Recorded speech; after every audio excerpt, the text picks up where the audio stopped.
Insight, Tom Knibbs. Please state your name. Tom Knibbs. How old are you? I am 24 years old. Where are you from? I am from Portsmouth. What is your job title? That's an interesting one. I like to say I'm a filmmaker and photographer. How did you get into the industry? By chance, to be honest. I did media studies at college, hated it, was there for 6 months, dropped out, and started an apprenticeship with a company that is in Portsmouth called Book My Garage, doing a video editing apprenticeship. Was there for 2 years, thought I could do more, and around the time COVID happened, got made redundant, and I got them on a contract through my own business that I started again around COVID time, and that was my entry point into the world of freelancing. What's the hardest thing about the job? Dealing with other people. If I could just create for myself all the time, I would. Don't get me wrong, there is obviously positives and negatives to working with people, but dealing with people and their lack of knowledge in this world is probably the thing that annoys me the most, more times than not. What's the most rewarding thing about the job? Wow. And in caveat to that is meeting people. I've met some incredible people doing what I do and learning how to use a camera has put me into some crazy situations that I never thought I would ever be in. That it's being the most rewarding part is being and experiencing and meeting people that I never thought I would. What's your biggest achievement so far? I probably have two. One's job related, other one's personal.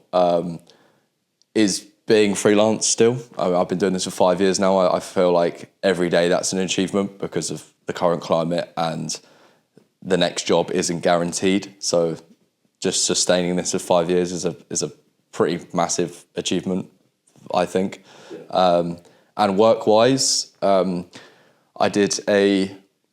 done Portsmouth kit launch for the last 3 years, and I also work at Victoria's Festival, part of the media team, and I remember walking down to drop my footage off, and on the big screen on the main stage was the kit launch being played, and I didn't know they were playing it, and kind of walking down and seeing a video you made be played in front of thousands and thousands of people was crazy. It was a surreal moment that I don't know if that'll get replicated for me again, because it was just so crazy and surreal.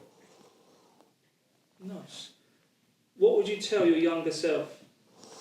Well, I'm still quite young, so like any younger than my younger self. I would say. How young? How young are you? I'm 24, so. I don't know, my younger self, if I went back to my teenage years, I would just say, trust the process. Like, even if I'm doing things that don't really make sense and I don't really know where I'm going with what I'm doing, it's just trust the process and keep doing it. Just keep being as obsessed as I was about getting better at learning how to use a camera. Good. Have you ever suffered with mental health? Yes, a lot. Even kind of earlier in this year and a lot of last year, I was in a work environment that wasn't fulfilling me or wasn't a good environment for me to be in.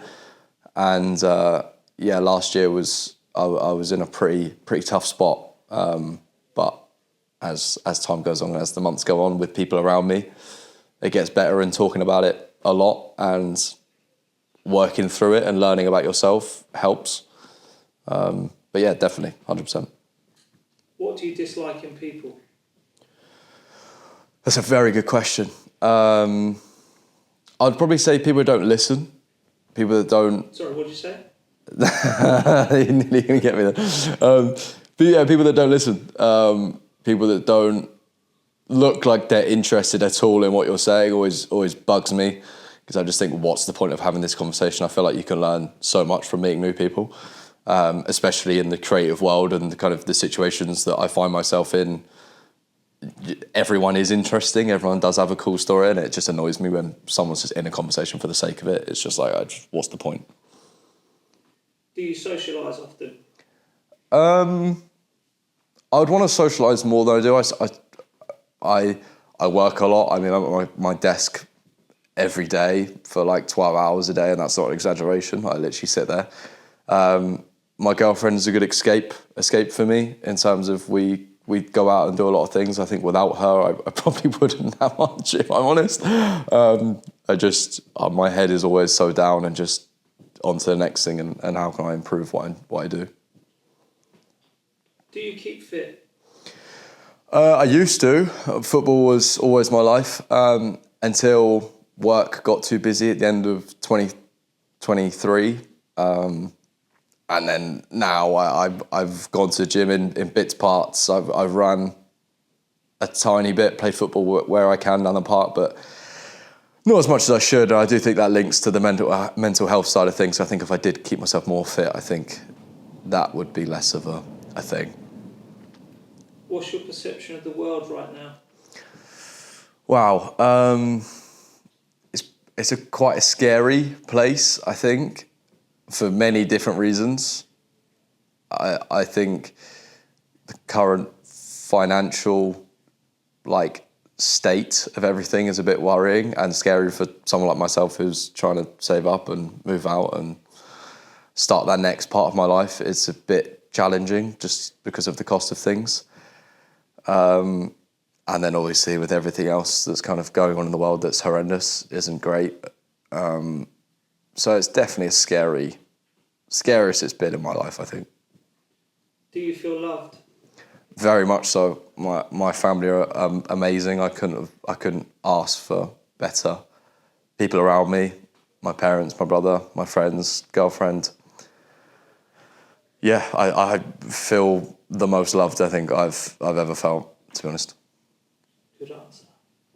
Do you feel appreciated? Yes. Again, same as before, I have such an amazing people around me where we all openly talk about how we feel, which I think is amazing. If anything's bothering us, we communicate it in the right way without shouting or anything like that. And thankfully I get told that I'm appreciated and people appreciate the things I do for them, and likewise I appreciate what they do for me. What is your perception of yourself right now? My perception of myself, that's a very inward question, isn't it? My perception of myself is that I'm hardworking. I'd like to think I'm empathetic to other people. And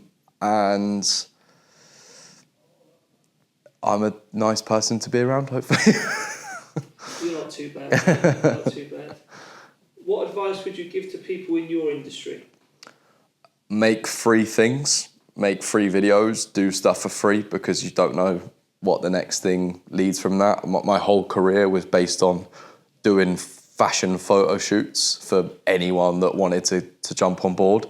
And from that just led to a paid job and then another paid job. And then they knew someone that they wanted a video for, like signage companies or hair salons and stuff like that. And it just naturally, you just find more people get in contact. So, but none of that would have happened if I just wasn't shooting for the fun of it and for free and just having that constant progression of getting better. What advice would you give to people in life? Don't listen to other people, or don't not listen to other people. That's the wrong way to say it. Don't take on negativity from other people. Don't listen to outside opinions that don't reflect your own values in your own life, because what's the point? Why take on people's values that doesn't reflect your own? Good answer. Where do you see yourself in 10 years' time, Tom? Living with my girlfriend, hopefully then wife, with a family, a small family. Still living the dream by still being a freelancer, hopefully meeting more cool people and doing jobs that I can't believe I'm doing. and just hopefully everyone around me that's currently in my life is still there, and everyone's happy and healthy. Nice. Tell us something that we don't know about you. I was 10 pounds as a baby. God bless my mum.